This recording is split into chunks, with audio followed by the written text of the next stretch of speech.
Hello everyone and welcome to today's webinar on good governance for quality healthcare practice. In the spirit of reconciliation, Practice Hub acknowledges the traditional custodians of country throughout Australia and their connections to land, sea and community. We pay our respects to their elders, past and present, and extend that respect to all Aboriginal and Torres Strait Islanders peoples today. Thank you for joining our second webinar in our new Foundations for Successful Practice Management series. Good practice governance skills are not just for practice owners and directors. As part of the practice management team, you also need to understand your role in the governance of the organization so that together you can create a safer, more compliant, and successful practice. That's why Practice Hub has created this webinar series presented in collaboration with market-leading practice management educators, UNE Partnerships. We've had yet another overwhelming response to this webinar, so clearly it's a topic of much interest, and we have a fabulous panel with us this afternoon who will be addressing some of the many questions that have come through the registration, which we thank you for. On our panel this afternoon, we have Gary Smith. Gary is known as the guru of practice management and is an academic director of UNEP health programs and an experienced health practice manager. He is a former national and New South Wales president of the AAPM and holds a number of board positions in the healthcare sector, nationally and internationally. With more than 35 years of real-world experience as a practice manager, Gary has broad expertise in managing large, multidisciplinary healthcare facilities and in healthcare reform. He understands how to navigate the challenges practice managers face daily and is uniquely placed to share his knowledge on running a successful, sustainable healthcare practice. Joining Gary is Anna Maria Gibb. Anna Maria is the co-creator of My Practice Manual, now Practice Hub. She's passionate about helping healthcare organizations run more efficiently and minimizing their risk using better business management systems and processes. Anna Maria has a background in practice management and qualifications in business and adult education. She regularly presents on business systems and processes. I'll now hand over to you, Gary. Well, thank you very, very much. And welcome everyone back for the second webinar. Today, we're going to talk about the role of governance in our practices, the role of strategic planning in our business operations, financial planning and the monitoring framework.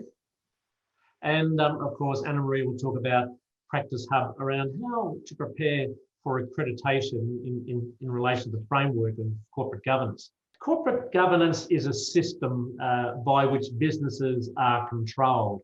All parts of the business, from the owners, equity partners, and all levels of staff, are part of the business governance requirements. Corporate governance is used to describe all the influences which affect the operations of your business or your practice. There are 6 pillars of good corporate governance. They are what I call the rules of law: morale, integrity, transparency, participation, responsibility and accountability, effectiveness and efficiency. Now, these 6 pillars steers the business clear of financial and legal ethical pitfalls. So, what makes up a good corporate governance? Well, firstly, clear organisational strategy, a good vision, mission and values, effective risk management, discipline and commitment, fairness to employees and patients, transparency and information sharing, corporate social responsibility and regular self-evaluation. Now, you play a very big role in good governance, both at a business level and at a clinical level, although you may not think so. So what makes you accountable? They may be your policy and procedures, you define lines of communication and accountability, your position description statement, or your code of ethical conduct. All these align to business value statements. You have a role in the RACGP NSQHS standards, infection control, other legislation like the Fair Work, awards, work health and safety, APRA requirements, and of course anti-discrimination, and even the management of waste. These are all part of good corporate governance. As I have indicated in the last slide, your role in governance is crucial to the efficient operation of the practice. Have you ever heard the term duty of care? Well, it's the legal obligation always to act in the best interest of others. Act within your competence and not take on anything you believe you cannot do safely. So we have to ensure we manage risk in our practice. So what systems do we need to have in our practice to manage risk? If you have been through the RAC GP Standards 5th edition for general practice or the NSQHS standards, you'll be aware of the requirements of 3 systems on this slide. Now, the next webinar, I'll be presenting to you on managing risk, and I believe so I won't go into too much detail around the risk systems today. Planning clearly expresses what the organisation wants to achieve both in the short, medium or long term. It helps to assess organisation progress as it will become a tool by which you will use to measure your success. It also helps to respond to change, and we do know that change in health is continually occurring and it's not going to ease off, I don't believe. Planning also provides a starting point to move forward in our business development, and it unites employees and employers by providing shared goals and visions. So what are your core values? These are what the organisation believes is important and how it intends to do business. You will be judged on these as they should be a public-facing document. So what is your vision statement? It is where the organisation is heading in a succinct, memorable, inspirational statement. A vision statement is your statement of being. We're now going to launch a poll. The question is going to be, the principals and practice manager meet at least once a year to undertake business planning. Consider the planning process in your practice. What sort of planning do you currently do? Who's involved? Is it successful? What could be done to improve it?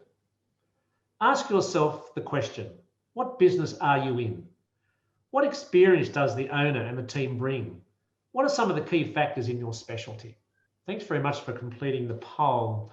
Well, it looks overwhelming that 47%, 78% of respondents say that their practice principals and practice manager meet at least once every 12 months to undertake business planning. It's an excellent response when we're talking about governance, because as I just indicated, governance is important from the owners of the business, the practice manager, because it actually sets the framework by which your organisation operates. So thank you very, very much for that.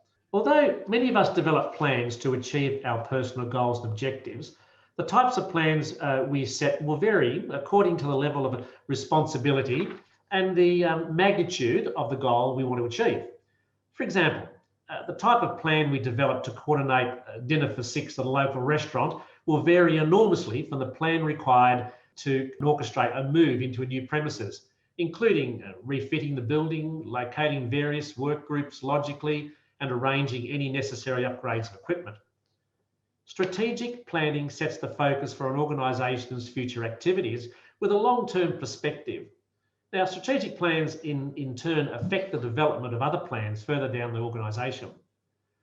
Operational planning focuses on the day-to-day and month-to-month activities which lead towards achievement of the practice's specific goals. The hierarchy of interconnecting plans allows you to continuously monitor and control a practice's direction and overall effectiveness. Each plan has its own objectives and targets. Some will apply to the whole practice, others only to a specific aspect of your service delivery or management. When setting your goals and objectives, remember that they may be quantitative, and these are the ones you can touch, feel and measure, and the other is qualitative. These are the ones that focus on image and quality. Both types of goals are critical for business success. How do I start the planning process? Well, it's important that we reflect on where we've come from. What our learnings from the past were. Did they work? Or did they not work? Or were they too advanced in our thinking at the time? The next part is, where are we now? Carry out an analysis of the business as it stands today and ask yourself the big question. Where do you want to be? Carry out an environmental scan. That's what others are doing. What's the thinking of government and private health insurances? And of course, what are the needs, or should I say, the expectations of our patients? I'd like you to visualize your practice, what it will look like in the future. This is always a challenge because we generally put constraints around our thinking. As I've said before, aim for the sky, cut the shackles off. There is different plans we need to consider when we're looking at our business operations. There are financial plans and what I call non-financial plans. So what are the characteristics of a financial plan? Well, they are a document which contains a business financial situation and setting monetary goals for the future, and what strategies are required to achieve these goals. Now, the plan should be comprehensive, but also highly individualised to reflect the person's individual, personal and family situation, as well as business visions, risk tolerance, and future expansions. The plan starts with a calculation of the business's current equity and cash position, while non-financial goals are linked to everything other than the business. These are usually linked to personal reasons behind the business. Both types of these goals are very relevant to your business operations and strategic directions. Budgets define goals and objectives that can serve as benchmarks for evaluating subsequent performance. The budgeting process provides a means of allocating resources to those parts of the organisation where they can be used most effectively. Now, one key principle of accounting is to match the timing of receipts and payments within the same accounting period. Doing this ensures that the reports show the genuine operating performance of the practice and are not open to distortion by omitting one aspect of the transition. Now, budgeting is an important part of planning and governance. A budget is the cornerstone of effective financial management within a practice. The budget summarises the best guess on income and expenditure likely within your practice over a relevant period of time. Now, it's very important that you have a good understanding of where your income is coming from, not only in general terms, but in more specific terms like consultation types, government incentive payments, or even sale of goods. Where is your money going to? Once again, you need to have a bit more specificity around the items of expenditure. Do you know what you own? Assets. And what you owe? Liabilities. We understand the value of the balance sheet. It tells us our net worth. I'm always amazed at how many practice managers do not know how to read a balance sheet. Learn how to read it, as it will be a source of very good knowledge for you in the planning process of your business. Managers of successful organisations or practices all recognise the importance of planning and control are a big part of this reporting performance. Planning means deciding in advance what the practice needs to undertake to achieve its goal, as I have said previously. A key principle of boosting staff productivity is that fee earners should be allowed to maximise their time to provide professional services, which they're trained for and generate related fees. Your role in practice management is to highlight key issues and, where relevant, suggest appropriate corrective action. Good reporting does that. So agree on a monthly set of reports, which will be prepared and submitted to the principals for review. This gives them confidence that key information is being prepared, reviewed, and is accessible should they wish to probe specific areas in more detail. Now, this suite of reporting packages might look like a monthly profit and loss statement, which year-to-year dates of actuals compared to year-to-year budgets, a monthly balance sheet. What about several key ratios, such as current ratios, wages as percentage to revenue, consumables cost as percentage of revenue, current cost to open the practice, and others are required. A few key comments which highlight the major outcomes or emerging problem areas. I'm always intrigued to find out that so many practice managers do not know the basic cost to run their business. How many patients a day do they need to break even of costs? How many days a year do they need to be open to cover their costs? What's the percentage of room utilisation rate? A few comments like this highlight the major outcomes or emerging areas. Relying on a broad mix of evidence or proof will help you come to the most clearly reasoned decisions and recommended actions. Involving your staff also helps others to feel a sense of ownership when they come to address the issues around the business plan itself or to the policies and procedures adopted within the practice. Information and analysis are essential ingredients for a well-managed practice. However, it is the corrective action which moves the practice forward. In efficiency and in profitability, anyone can read figures, but can they analyse the trends and the reasons for it? Targets are set to indicate what is expected to happen in the future. The targets might be contained in a budget, or they may be set for historical precedents in your own practice. The most powerful ones are derived from the better performing practices within your discipline. At least 3 major stakeholders are interested in the future and targeted plans of your professional practice. They are equity partners, other fee-earning practitioners, and of course, you and me, the practice manager. Of course, staff, creditors, and government are also interested in a viable, efficient practice and therefore have a stake in future plans too. How do we measure performance? Well, 2 different types of benchmarking. Firstly, what is benchmarking? Well, my very simple definition is comparing business performance with the like. Now, there are 2 types of benchmarking. They are internal and external. Internal is where we compare our performance against ourselves. This is usually done by selecting specific key indicators like wages and compare current as against some period previous year, or could be on a month-by-month basis. External benchmarking is when we compare ourselves against a similar sized business in the same healthcare business. Now, most practice managers are quite competitive, and so we like to know how we're going against our fellow practice managers. So what are some of the performance measures to monitor business goals and objectives? When you plan, you set goals for your practice and the team. Now, these encourage you to keep track of performance and achievement of practice objectives to reach these goals. Now, as you have already found, identifying work goals and objectives allows a practice to plan its resources usage most effectively.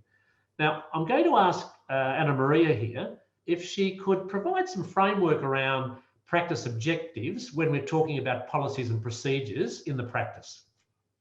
Sure, thanks, Gary. I think in that respect, the important aspects are to have the policies and procedures, that they're accessible, that they're current, so that they're living content, that people feel that they can contribute to them, and that, you know, they're a form of control as well, so they maintain a standard and a quality that you want in the practice. Thanks, Anna Maria. Our tasks are coordinated and staff know what actions which are required in order to achieve these targets. And as Anna Maria said, policies and procedures are critical in regards to staff achieving outcomes, because they set the framework by which they need to perform. Now, key result areas, or KRAs, and KPIs, or key performance indicators, set this framework that allows you to focus on your energies. As a flow-on, setting measurable targets in KRAs forces you to monitor activities and ensure that performance is on track. KPIs, they will change from time to time depending upon what you wish to measure. Now, they will help you assess the amount of progress towards the targeted performance standards. Now, they are a measure of success in reaching goals for activities, processes, or projects. If you use Practice Hub, for instance, part of your KPIs by your staff may be that they must read the policies and procedures which are pushed out via Practice Hub. So even Practice Hub has that ability to be able to set KPIs for staff. KRAs are aspects of the job that are most critical to the organisation, where it is expected that results will be produced. They describe the main reason of accountability and responsibility. Most job roles generally have 5 to 9 KRAs. So maybe some examples of these may be efficient support to the practitioners, maintenance of good relations with patients or clients, and cost management. So as you can see from this slide, there are a number of areas of the business operations that will monitor your business goals. You choose what measures are best for you for your governance. But managing business goals is all good, provides the framework for good governance. This is where the right brain people will go and get a cup of coffee and the left brain people will sit and be glued to the slides. Well, I'm more right brain than left, so maybe I'll go and get a cup of coffee. And Anna Marie, can you take over? But all jokes aside, all the next 3 slides are about simple examples of reports you should consider when you are going to monitor your practice's performance. This simple profit and loss statement simply shows your income less your expenses, and the difference is a profit. Well, we hope so anyway. This document is important because it will form the basis on which you can start to do your internal benchmarking. As I indicated earlier in this presentation, compare income and expenses against a previous period. Now, here is a simple cash flow statement. This analysis simply shows you whether you have enough money to meet your expenses at any given point in time. Most practices who do cash flow statements do this on a monthly to 12-month in advance. You can align this statement with your profit and loss statement. The profit and loss statement and the cash flow statement can be formatted in an Excel spreadsheet.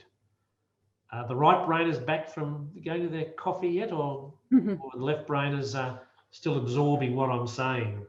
Now, the last slide in this trilogy is the balance sheet.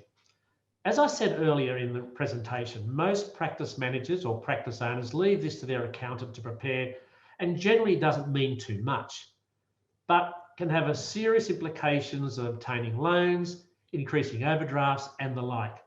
Take the time to learn what a balance sheet means. In my role as a practice manager, I was never involved in balance sheets. It's only in the last 15 years, by sitting on a number of boards that I do, at very high level boards, even a board that has a budget of $1 billion, I've now learnt the importance of balance sheet, because this is the document that you can use to expand the business accordingly. Now, dealing with people is a fact of life. Now, yet managing money is rarely taught at school. Instead, most of us learn our financial skills from our family and peers. It's little wonder then that less than 10% of Australians say they have a budget to help with their finances. Not to mention that life is hectic. Most people are too busy working and earning money that leaves little time to manage it properly. So if you're like the majority of Australians, you're working hard to pay the bills and the debts, saving when you can, and generally juggling to make ends meet. How often in your practice do you hear we say, I can't pay that bill until the contributions are made by the principals or the owners? Budgeting brings control and visibility to your business. Really, a budget is a workout plan for your money. A budget allows you to look at your finances from different angles and allows you to plan for your professional and personal goals. Now, this slide provides an overview of the budgetary process from the beginning of the planning process to the monitoring process. As you can see, the steps can be complicated, but a good planning is critical to the success of your business operations. So the complexity of preparing a budget will depend upon the complexity of your business, but the principles are exactly the same. A master budget generally consists of types of revenue, cost to deliver the services you provide, and any capital purchases, or what we call that CapEx, you may need. Once you've quantified these components, 3 other budgets fall out. They are the profit and loss budget, a cash flow budget, and a balance sheet budget. Now, let's look at these in more detail for the left brainers. Here are examples of types of budgets. You ready, left brainers, with your pen and paper? What's a cash flow budget? Well, it's the means of knowing how much cash comes in and out of the practice within a period of time. It considers all transactions that apply to the practice, such as accounts payable, accounts receivable, and assess at a glance how much cash the practice on hand for operational requirements at any given point in time. The next budget is operating budget.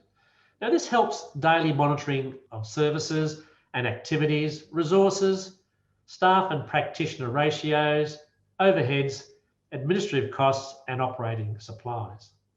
This budget is referred to in tandem to the cash flow budget and functional data reporting. It's important for the operational staff in the practice to become familiar with the operating budget, as it provides a guide to what is needed to effectively manage the practice and gives a really clear indication of the practice operational status and alerts the staff to shortfalls in operational expectations.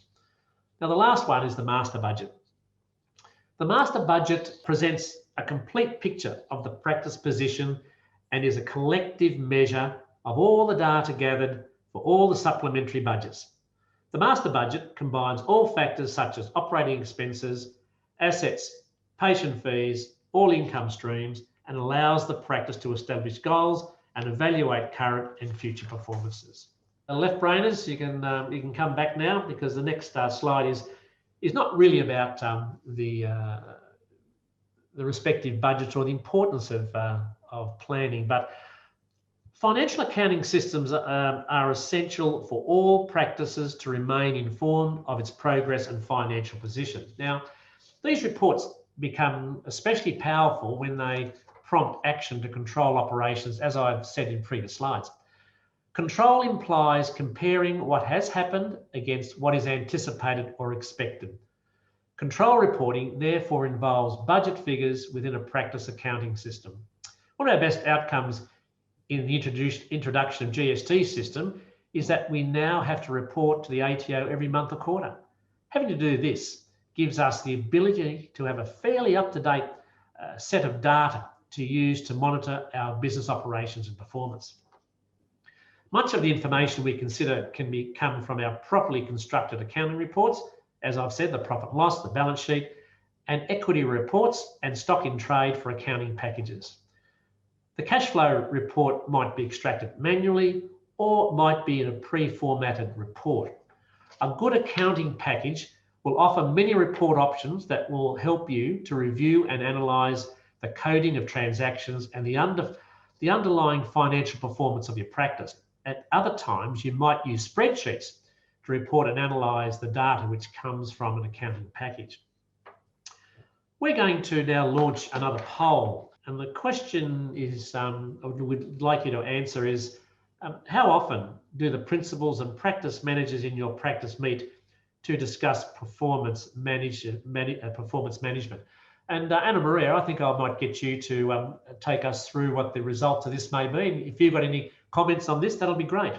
So while we're doing that, examples of management control reports may be, and I've touched on this already, cash flow reports, equity reports, and that's the owner's reports, profitability reports. Now, this suite of reports you provide may change, as I said, from time to time, depending upon what you wish to achieve at that particular time.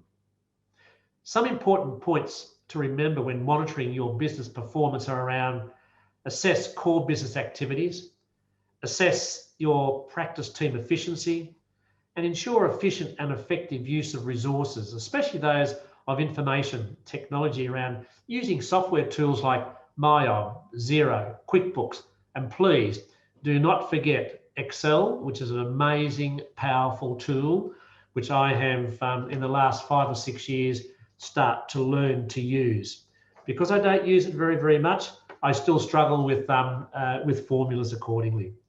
So, Anna Maria, over to you in relation to the poll. Terrific. Thanks, Gary. Just while I was listening to you then, I was reminded of the fact that, you know, nowadays we have Xero and MyOb and those sorts of things. The first practice I worked in, we had a big Kalamazoo ledger, which has definitely gone the way of the ark, thank goodness, because those products now make it so much easier to get the financial information in a way that's kind of immediate and consumable, I guess. So looking at our poll results, so in good news, about over 50% of people said that the practice manager and principals meet at least quarterly.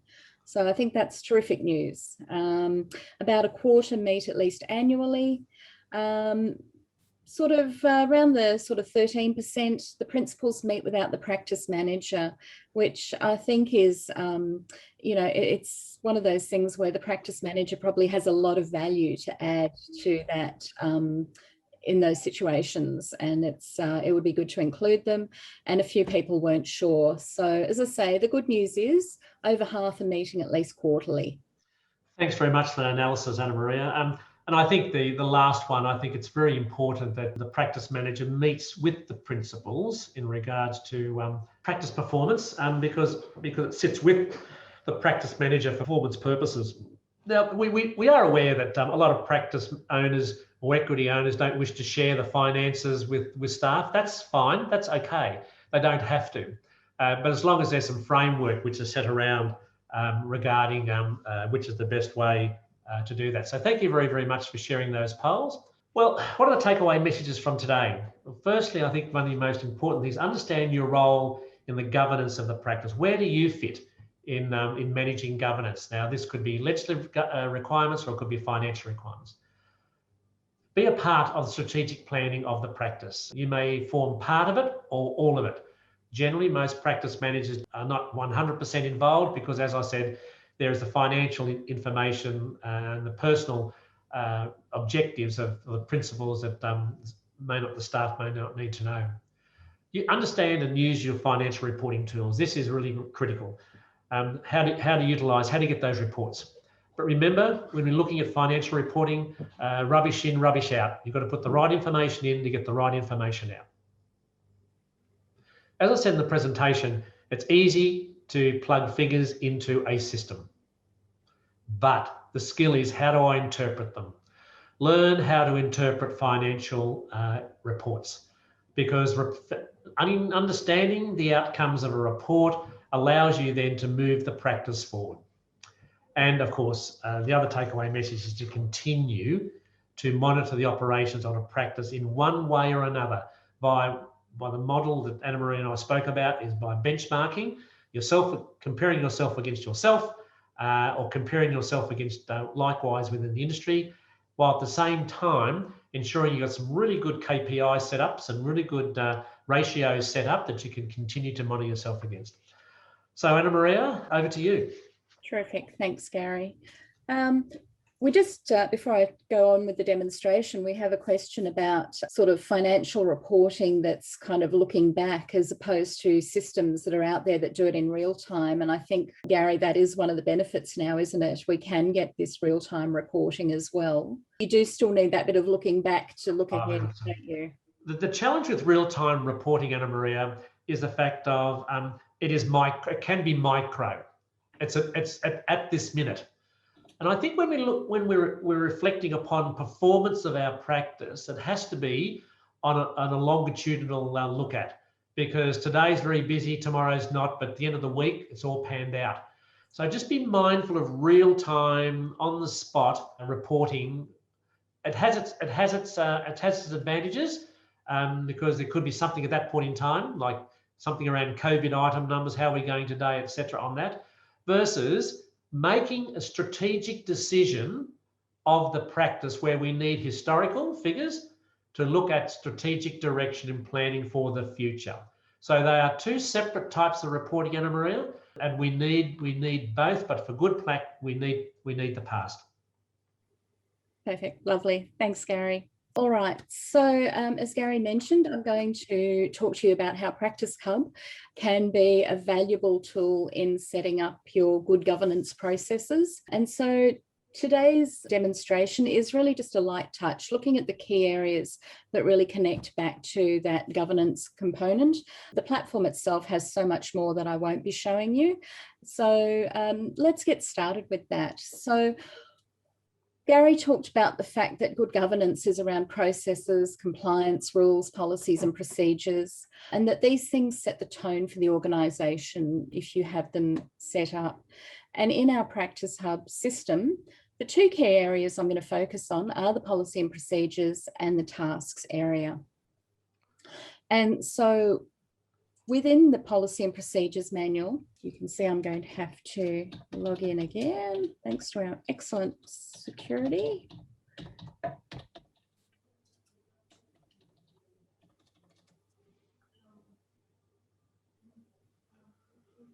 All right, so Having your documented policies and procedures, as I said, really sets the tone for the whole organisation. And it's a great place to keep things like your mission and values. So thinking about when you're joining an organisation, isn't it nice to get a clear understanding? You know, as Gary has mentioned, you've set your goals. You need to share those goals and your values with your team so that they're aware of that and that they can keep that in top of mind when they're working within the practice.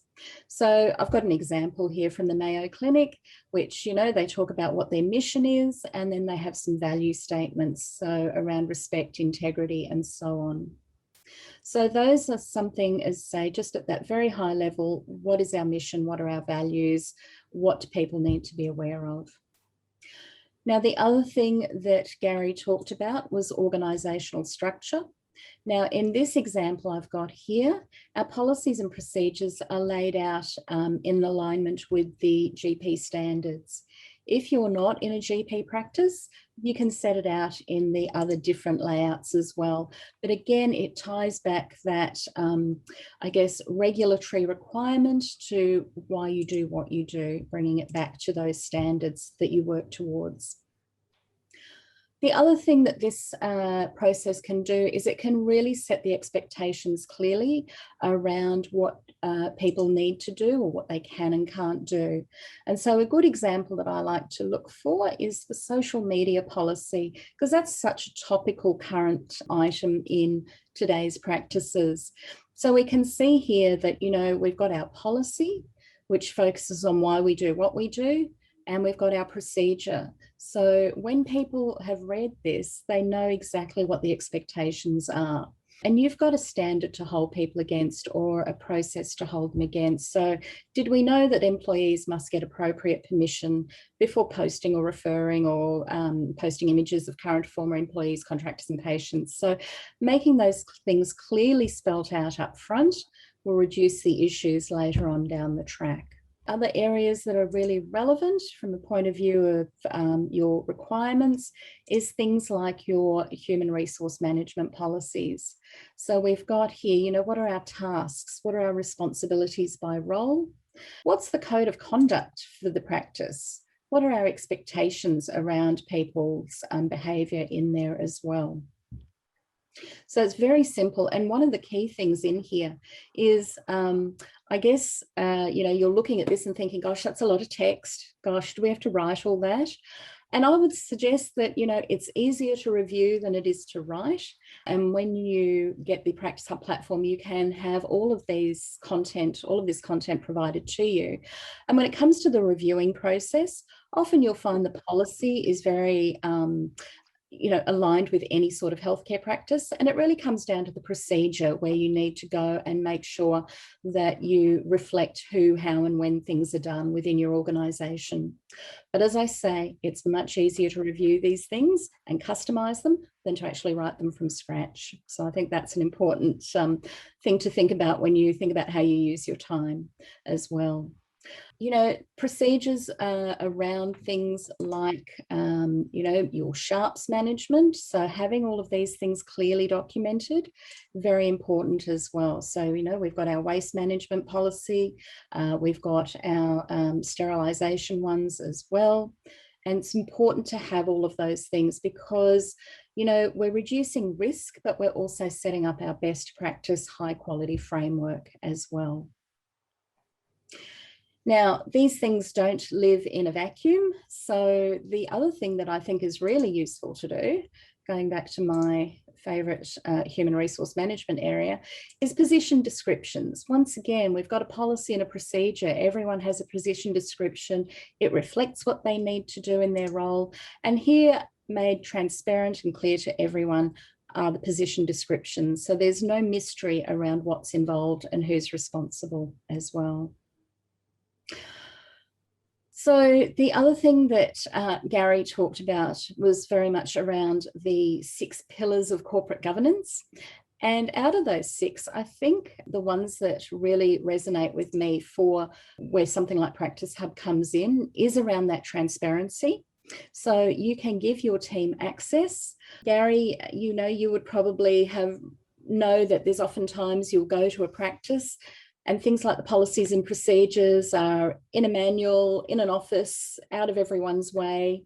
And it's just not that easy, is it, for people to find out quickly how things should be done. The other thing to mention, of course, around compliance and good governance is how do you know that your team have actually read and understood the policies and procedures that you have assigned to them? So a good example is around something like presence of a third party. So I've got this policy, and realistically, if I want to get people to sign off on it, it's a matter of just simply going in, and actually I will use a different policy, my apologies. Let's find one that I do know that you can see. Here we go. So it's probably my good friend, the social media policy, and you would have seen that before. So again, how do we know people have read them? You've got the information there. How do you go and find out, have they read this? Have they understood? Do they know they need to comply? Now, the option is you can circulate bits of paper, circulate emails, or alternatively, you can have the policy, assign it to the relevant roles. People will go in, they'll say, I'm required to read this as part of my induction and compliance. I, the person's name, have read and understood and agree to comply with its provisions. And they can click on confirm, and you now have an audit trail that has been done. It's terrific when it comes to doing things like going back and reviewing these things, or if somebody is not complying. So perhaps you have a dress code, it's very clear, it doesn't talk, it says you have to wear closed-in shoes, and somebody comes along and they're wearing very pretty sandals 3 days in a row.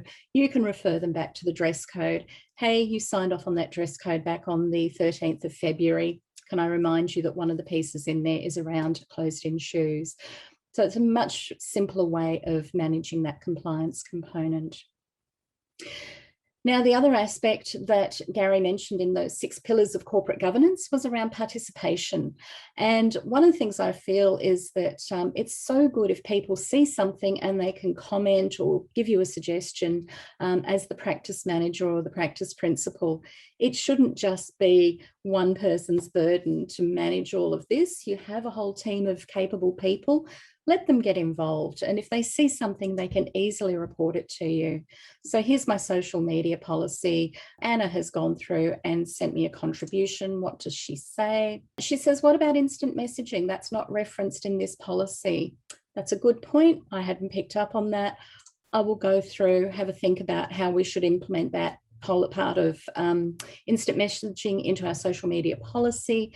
And I can send her some feedback as well. Again, people, encourage the behaviour you want to see. Encouraging to provide that feedback is really useful. So I'm going to implement that later on. So those are some things that make it really easy to manage that participation element. Now, the other thing I mentioned is tasks. So your policies and procedures are terrific for documenting procedures, processes, that sort of thing. But on a day-to-day basis, you have a lot of activities that you need people to do regularly. So perhaps we are checking the emergency trolley. And it would be nice if you didn't need to come in every Thursday, the day we designated to do this, and go, is someone doing that? Who's doing that? It's very simple. Whoever's assigned completes the task. As the practice manager or overseer, you can easily monitor what's been completed, but more importantly, what hasn't been completed as well. So again, this reflects that need for responsibility and accountability, and it makes your practice management processes effective and efficient as well. Nothing slips through the cracks. You're keeping on top of everything. So, moving along, one of the other areas that Gary covered was control and risk management. And we had a question, I believe, before the webinar around human resource management and managing risks in human resources. So today's webinar is more around the governance aspect, but next month's webinar is going to talk a lot more about risk, or specifically about risk, and we will talk more about human resource management risks as well and how you manage those. So I'd highly encourage you to keep a lookout for the invitation for that one as well. But in the meantime, talking about risk and quality systems, records. You can see here, it doesn't need to be a terribly complex situation or setup to record these things. Personally, I'm a fan of the compliments register. I think promoting the good things that happen is very important as well, and sharing that information. And, you can imagine if you're having a practice managers meet or a practice meeting, you would be able to bring this up as an agenda item. What's on our compliments register since the last meeting, and acknowledging those items as well. Other registers that are worth having are things like organisational wide risk management, so breaking it up into business risks, clinical and safety risks, and keeping track of those. And importantly, what are you doing to minimise the risks of those risks reoccurring, or managing those risks so they don't turn into actual incidents as well. Anna Maria, it's Gary here. Yeah. Yes, Gary. Thanks for putting that last set of registers up there, because part of my presentation next month is going to be based around risk management and the requirements for around the RACGP standards for identifying, monitoring, risk mitigation strategies and ratings around, not only just because of accreditation purposes, but also for good business governance. So thanks very much for showing that particular policy there, because that's going to be the basis by which the next presentation will be around. Yeah, that's terrific. And it's really, that whole risk matrix and risk identification process is really valuable. So I'm sure you'll be showing that as well.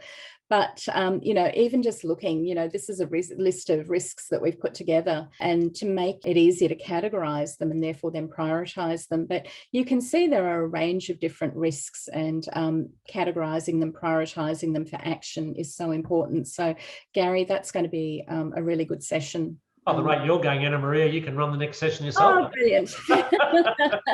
Thank you so much. Just sort of coming up towards the end, one of the other things that you mentioned, Gary, was around professional and personal goals. And I know that's, you were talking a lot around the people who are, I guess, investing in the practice and setting up the practice. But I do think it's also important from a perspective of enhancing your staff's abilities, developing your team, those sorts of things. It's a terrific idea to have training development plans. So, we can see that on a regular basis, we meet with our assistant practice manager, and we've worked out year on year, what are the things that she would like to focus on, but also are of a benefit to the practice as well. So, someone doing the UNEP fundamentals course may then move up into a practice manager role as well. And then simply recording that training, which again, Gary, I'm sure from an assessment point of view, you want to see that ongoing commitment to training for the practice teams. Okay. All right. So my takeaway messages on this is that it is really important to set up governance and compliance systems, automate it where possible. These things can become kind of like bigger than Ben-Hur. The more you can automate them, the better. Make it really easy for people to find and use these systems and to be able to complete actions. So if it's easy for them to do, they're more likely to do it. Importantly, set the expectation that it's important that these activities are completed.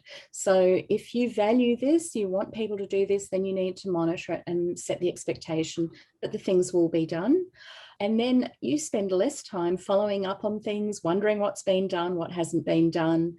And this in turn allows you to focus on ways to grow your practice, while knowing that your financial, the areas that Gary spoke about, and your non-financial systems are all in one place. So that's it from me for the demonstration.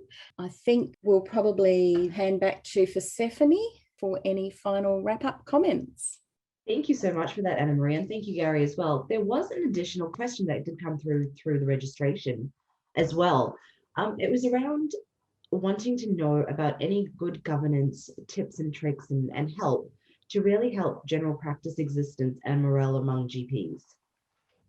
Look, that's a really big, it's a really good question, Persephone, who posted that. But it's actually bigger than today's presentation, and that could be subsequent change management and frameworks, etc. But what I've tried to do today is attempt to, we know there's diminishing return in health, we know that.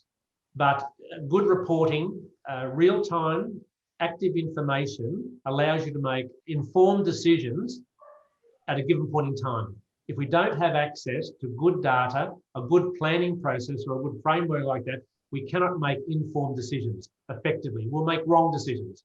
So it's a big picture component. Let's get the golf club swing right in the first place, get the golf club grip right, and we'll hopefully hit that ball straight. So let's go back to the beginning and get the framework done. Today was about understanding the framework. Relevant information allows you to make an informed decision, which will only benefit the organisation. But I do acknowledge the diminishing return in health with increased expectations. And Gary, I think too, uncertainty breeds anxiety and lower morale, doesn't it? It does, very much so, yeah. And that's why I think, the more you can set, have some goals, have some more certainty, that will help improve morale as well and reduce that anxiety. And we've just had one other question come through. Where can I find more information on working out staff to patient ratios within an operating budget? Look, this is a very good question. Whoever placed this up there, there's not too many organisations that provide these ratios. The ones that I know are quite old, and they may not reflect COVID. But I'm more. It depends upon your style of practice.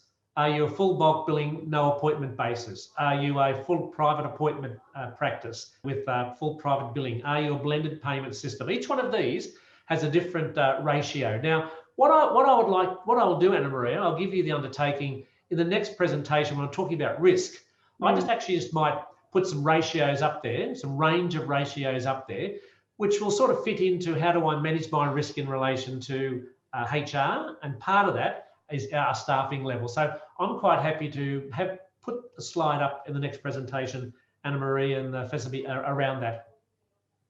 That's right, because it is such a common question. It is, yes. It's top of mind for so many people. Yeah. I can quote ratios now, but I've got to put some framework around why I quote those ratios. Mm-hmm. Happy to do that next presentation. That sounds great. Thank you so much, Gary. And I guess just maybe we could have some final thoughts from our panel as well. Gary, maybe you could go first. Thanks very much for that. All I can say is, although I've said it, just finished then, it's important that we look at the big picture, where we've come from, where we are to be, and where you want to be. It's called current state and future state. That's how thinking has to be, current state and future state. Where do I want to be? Once you know where you want to be, you can then start to put a framework around governance-wise to get there. If we don't know where we want to be, it becomes a very inefficient structure. We lose direction, we lose focus, and as Anna Maria was saying, then low morale sets in, and valuing their worth changes as well. So just go back and put the big picture together. Thanks, Anna Maria, over to you. Yeah, thank you. I think probably the point I would make is really around transparency for your team, particularly the non-financial. I know there's some issue, that's more a management thing with the financial stuff, but getting the whole team engaged, making this, information around your governance processes and operations, making that accessible and transparent and current means that those things are taken seriously by the whole team in the practice. So I think that's really critical. Wonderful. Well, thank you so much, everyone, for joining us today. We know how busy you are, so we do appreciate your time. We really do hope that you found the session useful. A recording of the webinar will actually be sent out to you next week, along with a link to the next webinar in the series, which both Gary and Anna Maria alluded to. This one will be on risk management, and it will happen at the end of July. So if you're already a Practice Hub customer, the next steps would be to contact our support team to find out how we can better help you. And if you're not a Practice Hub customer, visit our website to find out about the benefits and features of Practice Hub, or contact our sales team to book a demonstration, either over the phone or online. You've got the details right there. You're welcome to email us with any questions you might have at info@practicehub.com.au as well. So again, thank you so much. We do have upcoming webinars for next month and beyond, so please do keep checking our website. Thank you so much. Right. Thanks, everyone.